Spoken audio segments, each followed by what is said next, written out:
आज के इस वीडियो में क्लास 12 के प्री बोर्ड पेपर को हल करके बताया जाएगा। 2026 में जो रसायन विज्ञान का प्री बोर्ड पेपर हुआ है, पेपर का कोड 347 BCH के सभी प्रश्नों को हल करके बताया जाएगा। तो एक एक प्रश्न को जो है आप सभी विद्यार्थी अच्छे से समझिएगा और यहाँ पहला क्वेश्चन से जो है शुरू किया जा रहा है। पहला जो क्वेश्चन है, एक मोलल जली विलयन में विलय का मोल प्रभाज होता है। यहाँ 4 ऑप्शन दिया गया। अब इसको हल करके पता करेंगे कि इसमें कौन से ऑप्शन जो है सही है। तो एक मोलल जली विलयन का मतलब क्या होता है, तो यहाँ पर जो क्वेश्चन दिया गया है, एक मोलल जली विलयन का पहले अर्थ को समझेंगे कि एक मोलल जली विलयन का अर्थ होता है जिस विलयन में विलय के मोलों की संख्या 1 हो। जिस विलयन में किसकी, विलय के मोलों की संख्या 1 हो तथा विलायक का जो भार कितना होना चाहिए, 1000 ग्राम हो, उसे एक मोलल कहा जाता है। इसका मतलब विलय के अगर मोलों की संख्या की बात करें तो यहाँ पे लिखेंगे विलय के मोलों की संख्या 1 है।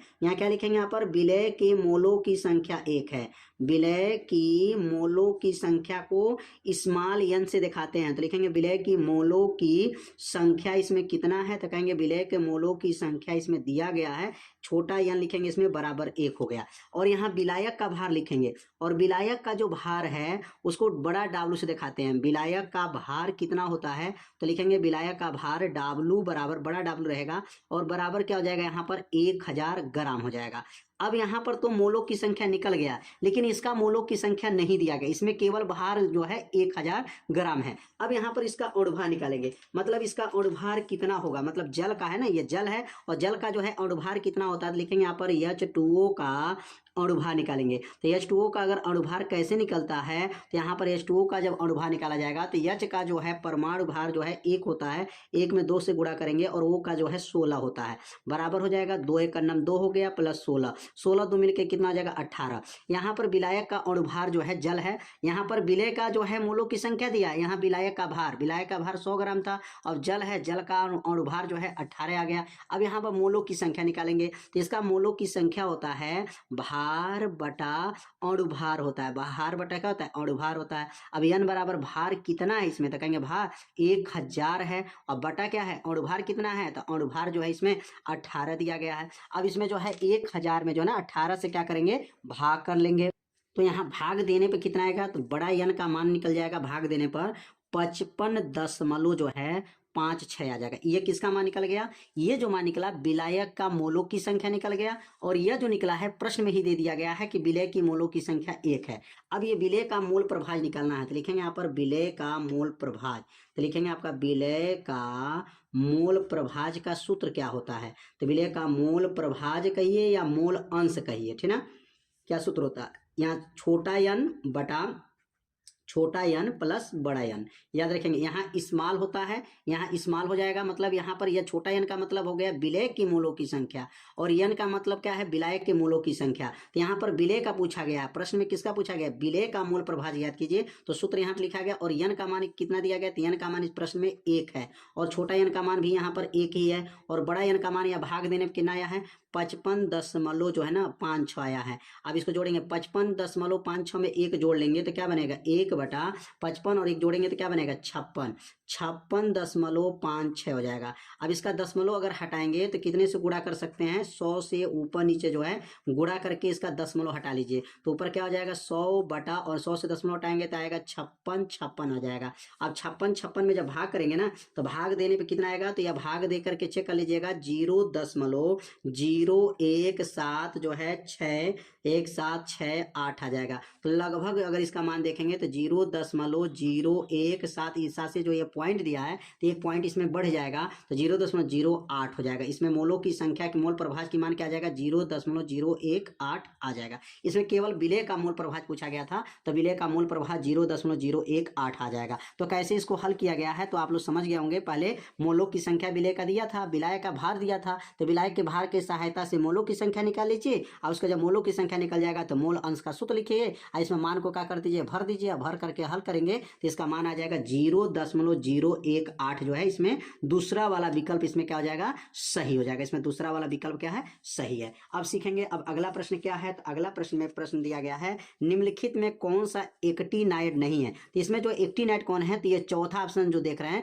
ये एक्टिनाइड, यूरेनियम जो है, कैलिफोर्नियम जो है, प्लूटोनियम जो है ना, ये एक्टिनाइड के सदस्य हैं। लेकिन ये चौथा जो दिया गया है टर्बियम जो दिया गया है यह एक्टिनाइड के जो श्रेणी के तत्व नहीं है। इसमें चौथा वाला ऑप्शन क्या हो जाएगा, सही हो जाएगा। इसमें पूछा गया एक्टिनाइड्स जो है नहीं है, तो नहीं है तो मतलब यह चौथा ऑप्शन इसमें सही है। अब अगला जो प्रश्न इसमें दिया गया है, अब अगला प्रश्न के बारे में समझेंगे कि इसमें पूछा गया है निम्नलिखित में कौन से अनचुंबकी हैं तथा चतुर्फलकी ज्यामिति होते हैं। इसमें बताना है कि अनचुंबकी कौन है। तो अनचुंबकी में कैसे देखिए, यहाँ पर ये प्रबल है, प्रबल लिगेंड है, ये देखेंगे ना, ये जो है ना दुर्बल लिगेंड है। आज जब दुर्बल लिगेंड है यह NiCH4 यहाँ 2 दिया गया माइनस, ये दुर्बल लिगेंड है तो ये क्या बनेगा, अनचुंबकी हो जाएगा। और जब अनचुंबकी चतुर्फलकी ज्यामिति होगा तो ये इसमें तीसरा वाला ऑप्शन जो है सही हो जाएगा। अगला जो गया है यहाँ पर बेंजाइल क्लोराइड का अपचयन। जब बेंजाइल क्लोराइड का अपचयन कराया जाता है ना, और किसके उपस्थिति में, तो प्लेडियम और BaSO4 के उपस्थिति में जब अपचयन कराया जाता है तो बेंजल्डिहाइड बनता है। इस अपक्रिया को रोजेनमुंड अपचयन अपक्रिया कहा जाता है। रोजेनमुंड अपचयन अपक्रिया किसको कहा जा गया, बेंजाइल क्लोराइड का जब अपचयन होता है किसके उपस्थिति में, PD और BaSO4 के उपस्थिति में, तो बेंजल्डिहाइड बनता है। इस अपक्रिया को रोजेनमुंड अपचयन अपक्रिया कहा जाता है। अब अंग वाला जो क्वेश्चन देखेंगे, हिंसवर्ग अभिकर्मक कौन है। तो हिंसवर्ग अभिकर्मक तो बहुत ही आसान प्रश्न आया है, बेंजीन जो है सल्फोनाइल क्लोराइड जो होता है यही जो है हिंसवर्ग अभिकर्मक होता है। इसमें दूसरा वाला ऑप्शन क्या हो जाएगा, सही हो जाएगा। तो यहाँ पर विकल्प तो बहुत ही आसान दिया गया था, बस पहला क्वेश्चन जो है न्यूमेरिकल दिया गया था और ये क्वेश्चन बहुत ही इजी दिया गया था। और यहाँ पे देख सकते हैं जल में विलय जो है, अगला जो विटामिन क्या है, जल में विलय विटामिन। तो जल में घुलनशील जो विटामिन होते हैं B तथा C होते हैं। जल में घुलनशील विटामिन कौन है, B और C होते हैं। तो इनमें देखेंगे B कहीं दिया है, तो देखेंगे B तो नहीं दिया है लेकिन C दिया है। तो जल में घुलनशील विटामिन जो है विटामिन क्या हो जाएगा, C हो जाएगा। इसमें चौथा ऑप्शन क्या हो जाएगा, सही हो जाएगा। तो इसमें जो है पूरे प्रश्न विकल्प का जो है समाप्त हो गया। अब अगला जो प्रश्न दिया गया है, राउल्ट का नियम को समझाइए। किसका नियम है, यहाँ पर प्रश्न पूछा गया राउल्ट के नियम को समझाइए तथा इसके महत्वपूर्ण अनुप्रयोग को लिखिए। तो राउल्ट का नियम पहले समझ लेते हैं अतः उनके महत्वपूर्ण जो है अनुप्रयोग के बारे में समझते हैं कि इनका अनुप्रयोग कहाँ कहाँ किया जाता है।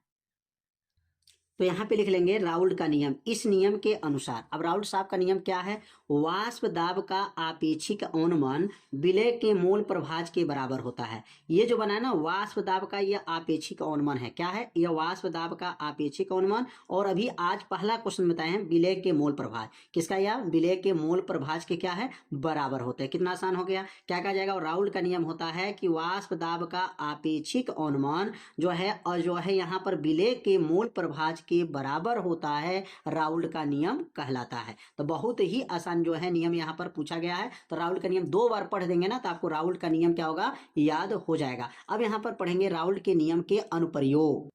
तो अब यहाँ पर राउल्ट के नियम का पहला अनुप्रयोग कहाँ होता है। तो पहला जो अनुप्रयोग लिख लेंगे कि राउल्ट का नियम का पहला जो अनुप्रयोग है, विलयन का वाष्प दाब की गणना करने में। क्या लिखेंगे यहाँ पर, विलयन के वाष्प दाब की गणना करने में, वाष्प दाब की गणना करने में राउल्ट का नियम का प्रयोग होता है। किसका, राउल्ट का नियम का प्रयोग होता है, नियम का प्रयोग होता है। कितना आसान है पहला। दूसरा इनका उपयोग कहाँ करते हैं, दूसरा जो उपयोग होता है यह अवाष्पशील पदार्थ पर लागू होता है। इनका नियम जो है अवाष्पशील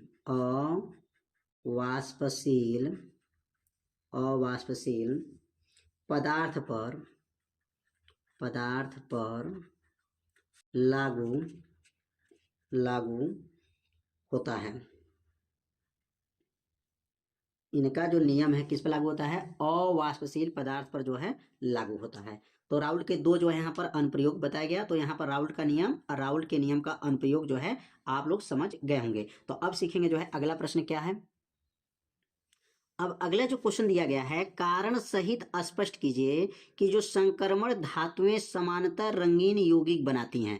2 नंबर का क्वेश्चन है। आपको कारण बताना है कि जो संक्रमण धातु होती हैं वो रंगीन यौगिक क्यों बनाती हैं, इनका कारण सहित आपको बताना है। तो यहाँ पर जो कारण सहित अगर आपको लिखना है तो कैसे जो है यहाँ पर लिखेंगे तो बताया जाएगा। इसका उत्तर क्या बनेगा, तो लिखेंगे इनमें जो है ना संक्रमण धातुओं में, लिखेंगे इनमें जो है, लिखेंगे इनमें उपस्थित जो है, इनमें उपस्थित अयुग्मित इलेक्ट्रॉन, इसमें लिखेंगे इसमें उपस्थित अयुग्मित इलेक्ट्रॉन, अयुग्मित इलेक्ट्रॉन, अयुग्मित जो इलेक्ट्रॉन है, इलेक्ट्रॉन दृश्य प्रकाश, दृश्य प्रकाश, दृश्य प्रकाश की ऊर्जा को, दृश्य प्रकाश की ऊर्जा को, ऊर्जा को, दृश्य प्रकाश की ऊर्जा को अवशोषित, अवशोषित करके, अवशोषित करके, करके उच्च ऊर्जा स्तर, उच्च ऊर्जा स्तर, उच्च ऊर्जा स्तर, स्तर, उच्च ऊर्जा स्तर वाली, वाली रिक्त, रिक्त डी ऑर्बिटल, डी जो है ऑर्बिटल, ऑर्बिटल में चले जाते हैं, में चले जाते हैं, चले जाते हैं। और डी डी, डी डी संक्रमण, डी डी जो है संक्रमण, संक्रमण हो जाता है, हो जाता है, हो जाता है। फलस्वरूप, फलस्वरूप, फलस्वरूप परावर्तित प्रकाश, फलस्वरूप परावर्तित प्रकाश, प्रकाश सफेद, सफेद न होकर, न होकर, सफेद न होकर क्या होते हैं, रंगीन, रंगीन होता है, रंगीन होता है।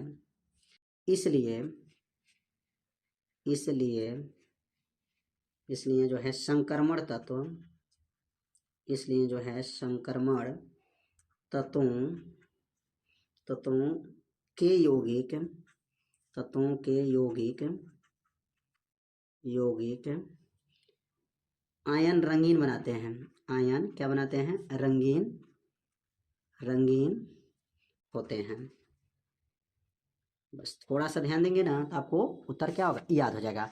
अब इसको 2 बार पढ़ दीजिए ना, आपको उत्तर याद है। कैसे बोलेंगे, इनमें उपस्थित, किनमें, संक्रमण धातुओं की बात हो रहा है, इनमें उपस्थित अयुग्मित इलेक्ट्रॉन दृश्य प्रकाश की ऊर्जा को क्या करेगा, अवशोषित करके उच्च ऊर्जा स्तर वाली रिक्त डी ऑर्बिटल में क्या होते हैं, चले जाते हैं। और डी डी संक्रमण हो जाते हैं, डी डी क्या होते हैं, संक्रमण हो जाते हैं। फलस्वरूप परावर्तित जो प्रकाश होता है सफेद न होकर के क्या हो जाते हैं, रंगीन होते हैं। इसलिए संक्रमण तत्वों के यौगिक जो होते हैं ना, आयन जो होते हैं रंगीन होते हैं। तो समझ में आ गया होगा। इसको 2 बार पढ़ लीजिए, आपको उत्तर क्या होगा, याद हो जाएगा। अब हम लोग सीखेंगे अगला प्रश्न।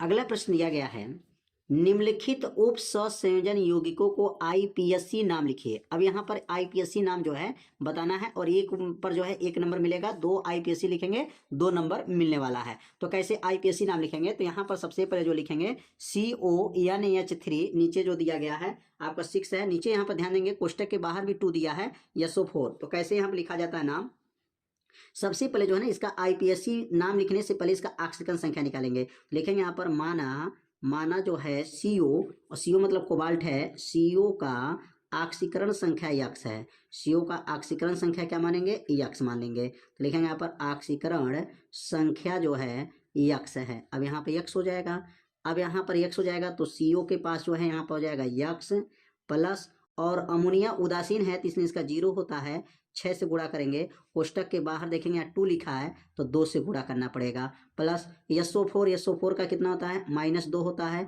और 3 से गुणा कर लेंगे, बराबर क्या होगा, 0। देखिए CO का x हो जाएगा, अमोनिया का 0 हो जाएगा, ठीक ना, और 6 से है तो 6 से गुणा करेंगे, बाहर 2 है तो कोष्टक के बाहर जो है 2 से गुणा कर लेंगे। SO4 का है -2, 3 से गुणा कर लेंगे। अब यहाँ पर जो है ना x हो जाएगा, 6 शून्य कितना हो जाएगा, 0 हो जाएगा। कोष्टक के बाहर जो है 2 है, 2 तिहाई 6 हो गया, बराबर 0 हो जाएगा। 0 को छोड़ दीजिए, अब 2 में x का गुणा करेंगे करेंगे 2x हुआ, 6 को पक्षांतर कर दीजिए -6 +6 हो जाएगा, 2 नीचे जाएगा तो x बराबर क्या बनेगा 6/2, 2 से 6 कट जाएगा, x का मान आ गया 3। अब इसका जो है रोमन अंक में इसको लिखा जाता है, याद रखेंगे आक्सीकरण संख्या को रोमन अंक में लिखेंगे। कैसे लिखेंगे नाम अब यहाँ पर, तो 6 को ना हेक्सा बोला जाता है, 6 को क्या बोलते हैं हेक्सा, तो यहाँ लिख लेंगे इसका नाम हो जाएगा हेक्सा, हेक्सा हो जाएगा, 6 को हेक्सा हो गया। और अमोनिया को ना एमीन बोलते हैं, तो हेक्सा एमीन हो जाएगा। एमीन के बाद से जो है ये कोबाल्ट हो जाएगा, क्या हो जाएगा यहाँ पर कोबाल्ट, कोबाल्ट के बाद से जो है यहाँ पर ऑक्सीकरण संख्या, तो ऑक्सीकरण संख्या यहाँ पर जो है 3 हो जाएगा रोमन अंक में। और SO4 को सल्फेट कहते हैं, क्या कहते हैं यहाँ पर सल्फेट हो जाएगा। तो इसका IUPAC नाम क्या बना hexa amine cobalt third sulphate हो गया। थर्ड कहाँ से आया, ऑक्सीकरण संख्या निकाले हैं तो 3 आया है, तो थर्ड रोमन अंक में लिखा जाता है। तो हेक्सा एमीन कोबाल्ट जो है सल्फेट, इसका IUPAC नाम आ गया। तो अब इसका दूसरा IUPAC नाम सीखेंगे। अब दूसरा वाला का नाम दिया गया K3 है, क्वेश्चन में CR और यहाँ दिया गया C2O4, नीचे 3 घात दिया गया। अब इसका जो है हमको IUPAC नाम लिखेंगे, तो कैसे IUPAC नाम लिखेंगे, तो सबसे पहले जो है लिखेंगे यहाँ पर क्या था, यहाँ पर K3 था, क्या था K3 था, कोष्टक में क्या था CR था, CR और कोष्टक में C2O4 था, और नीचे जो है यहाँ पर ना 3 घात दिया गया है। अब इसमें भी वही काम करेंगे जो ऑक्सीकरण संख्या निकाले हैं, तो यहाँ पर लिखेंगे माना जो CR का जो ऑक्सीकरण संख्या क्या होगा, लिखेंगे यहाँ पर CR का जो है ऑक्सीकरण संख्या यक्स हो जाएगा। ऑक्सीकरण संख्या कितना हो जाएगा, तो कहेंगे यहाँ पर ऑक्सीकरण संख्या यक्स है, किसका CR का ऑक्सीकरण संख्या हो जाएगा यक्स हो जाएगा। आज जब यक्स हो जाएगा तो यहाँ पर जो निकालेंगे K, तो K का ऑक्सीकरण संख्या 1 होता है, तो 1 से 3 में गुणा हो जाएगा, प्लस CR का जो है यक्स हो जाएगा। और यह ऑक्सीलेटो है, इसका ऑक्सीकरण संख्या क्या होता है 0 होता है, 3 से गुणा कर लेंगे बराबर 0, 3 एक नाम 3 हो गया, प्लस यक्स हो जाएगा, 3 शून्य है 0 हो जाएगा आपका, बराबर क्या होगा 0 हो जाएगा। 3 एक नाम जो है 3 पक्षांतर कर लेंगे क्या बनेगा -3 हो जाएगा, -3 हो जाएगा। लेकिन ऑक्सीकरण संख्या माइनस में जो है नहीं लिखा जाता है, यहाँ ऑक्सीकरण संख्या -3 आया है, लेकिन जब भी लिखेंगे ना तो यहाँ पर प्लस ही लिखा जाता है। K का ऑक्सीकरण संख्या याद करेंगे, पोटेशियम का 1 होगा, 3 एक नाम 3 पक्षांतर करेंगे -3 हो जाएगा। नाम कैसे लिखेंगे, तो यहाँ पर पहले जो देखिए कोष्टक के आगे पोटेशियम है, तो पहले पोटेशियम का नाम लिखेंगे, यहाँ पर पहला जो वाला जो मान होता है ना पोटेशियम हो जाएगा, ठीक है। और यहाँ पर पोटेशियम जो बनेगा ना, अब ध्यान देंगे पोटेशियम अब ये बना, तो पहला जब ये आगे जब कोई पद रहता है तो ये धन आयन हो जाता है और ये ऋण आयन में इसको गिना जाता है, तो क्या बनेगा पोटेशियम हो गया। पोटेशियम के बाद से जो है ट्राई हो जाएगा, क्या लिखेंगे यहाँ पर ट्राई हो गया, पोटेशियम ट्राई हो जाएगा। और ट्राई के बाद क्या देख रहे हैं, ट्राई के बाद जो देख रहे हैं यहाँ पर ऑक्सीलेटो है, क्या लिखेंगे यहाँ पर ऑक्सीलेटो, ऑक्सीलेटो क्या बनेगा यहाँ पर ऑक्सीलेटो हो जाएगा, ऑक्सीलेटो ठीक ना, ऑक्सीलेटो है ठीक ना, ऑक्सीलेटो इसका नाम हो जाएगा। और यह है क्रोमियम, तो क्रोमियम नहीं कहेंगे, अब यह धन आयन ऋण आयन हो गया ना, ये धन आयन हो गया और ये ऋण आयन माना, जब कोष्टक आगे धन आयन ये ऋण आयन है तो क्रोमेट बोला जाता है, क्या बोलते हैं क्रोमेट, क्रोमेट हो जाएगा। और ऑक्सीकरण संख्या माइनस में है ना तो प्लस में रखा जाता है, प्लस यहाँ ऑक्सीकरण संख्या 3 रोमन अंक में लिखेंगे, यहाँ माइनस नहीं लगाया जाता है ठीक ना। तो पोटेशियम ट्राई ऑक्सीलेटो क्रोमेट जो है इसका IUPAC नाम हो जाएगा। तो समझ में आ गया होगा कैसे इसको हल किया गया है। तो अब सीखेंगे अगला प्रश्न क्या दिया गया है।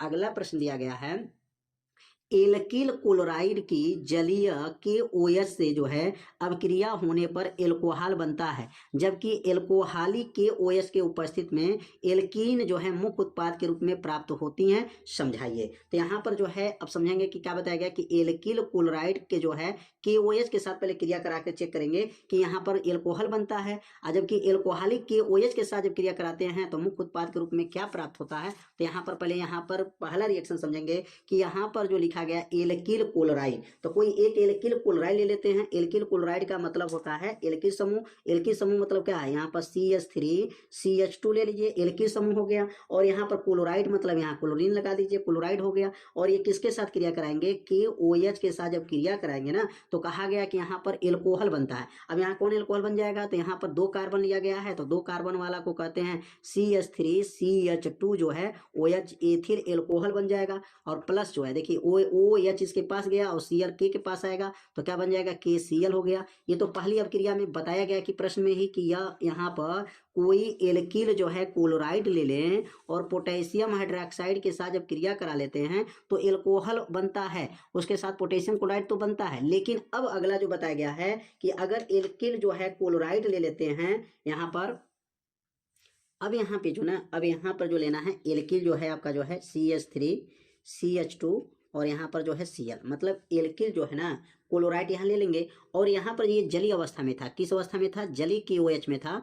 अब किस अवस्था में लेने को कहा गया है, एल्कोहाली। अब एल्कोहाली KOH के साथ जो क्रिया कराते हैं तब क्या बनता है, तो यहाँ बताया गया है कि यहाँ तो एल्कोहल बनता था, लेकिन यहाँ पर जो है ना एल्कीन क्या बनता है, एल्कीन समूह मतलब डबल बांड बनता है। तो यहाँ क्या बनेगा, CH2 डबल बांड, और यहाँ लिखेंगे CH2 डबल बांड हो जाएगा, एल्कीन बनता है। उसके साथ क्या बन जाएगा, KCl बन जाएगा, और उसके साथ जो है जल बनेगा। मतलब यहाँ पर दोनों पदार्थ सेम है। देखिए यहाँ पर सेम पदार्थ है, लेकिन यहाँ पर पदार्थ है, यहाँ पर जो सेम पदार्थ तो अभिकारक लिए हैं, लेकिन उत्पाद अलग अलग बन रहा है। तो यह क्यों ऐसा हो रहा है, मतलब यहाँ पर जलीय अवस्था में जब इसको ले रहे हैं, या जलीय अवस्था है, तो जब जलीय अवस्था जब लिया गया है तो यहाँ पर एल्कोहल बना है, और ये एल्कोहाली समूह को लिया, एल्कोहाली KOH लिया गया है, तो यहाँ डबल बॉन्ड बन गया है। तो क्यों ऐसा होता है, तो यहाँ लिख लेंगे एल्कोहाली जो माध्यम होता है ना, क्या लिखेंगे यहाँ पर, एल्कोहाली, एल्कोहाली, एल्कोहालिक जो माध्यम होते हैं, माध्यम, एल्कोहाली माध्यम जल से लिखेंगे, जल से क्या हो जाते हैं, जल से कम, जल से लिखेंगे यहाँ पर कम जो है ध्रुवी होते हैं, जल से क्या होते हैं, कम ध्रुवी होते हैं, कम ध्रुवित होता है, कम जो है ध्रुवित होता है, इसलिए लिखेंगे ध्रुवित होता है। अतः क्या करते हैं, यह प्रबल क्षार की तरह, लिख लेंगे यहाँ पर प्रबल जो है क्षार की तरह, प्रबल क्षार की तरह जो है, प्रबल क्षार की तरह, प्रबल क्षार की तरह कार्य करता है, है ना, ये ध्यान देंगे। एल्कोहाली माध्यम जो होते हैं वह जल से कम ध्रुवित होता है, अतः प्रबल क्षार की तरह क्या करता है, कार्य करता है। तो यहाँ पर जो है प्रश्न नंबर 2 में जितने भी प्रश्न आए हुए थे सभी प्रश्नों को जो है हल कर दिया गया। तो यहाँ पर बात को समझिएगा, ये जलीय अवस्था और ये जो है एल्कोहाली, दोनों का पदार्थ तो एक ही है, लेकिन ये जलीय अवस्था है और ये एल्कोहाली है, और यहाँ पर जो है एल्कोहल बनेगा, यहाँ पर डबल बॉन्ड बनेगा, ठीक ना। तो क्यों ऐसा होता है समझ में आ गया, एल्कोहाली माध्यम जल से कम ध्रुवीय होता है, अतः प्रबल क्षार की तरह क्या करते हैं, कार्य करता है। तो आज के इस वीडियो में जो है ना प्रश्न नंबर 2 तक के जो है सभी प्रश्नों को जो है हल करके बताया गया। तो अब अगले भाग में जो है ना प्रश्न नंबर 3 से लेकर के जो है आगे के सभी प्रश्नों को जो है यहाँ पर हल करके जो है बताया जाएगा। तो एक एक प्रश्न को जो है अगले भाग के वीडियो को जो है यदि आप देखना चाहते हैं तो इस वीडियो का एक बार डिस्क्रिप्शन बॉक्स को चेक कर लीजिएगा, वहाँ पर उस भाग का वीडियो मिल जाएगा और वहाँ से जा करके जो है वीडियो को देख सकते हैं। तो आज के वीडियो में जो है इतना ही बताया जाएगा, मिलते हैं अब अगले भाग में, तब तक के लिए जय हिंद, जय भारत।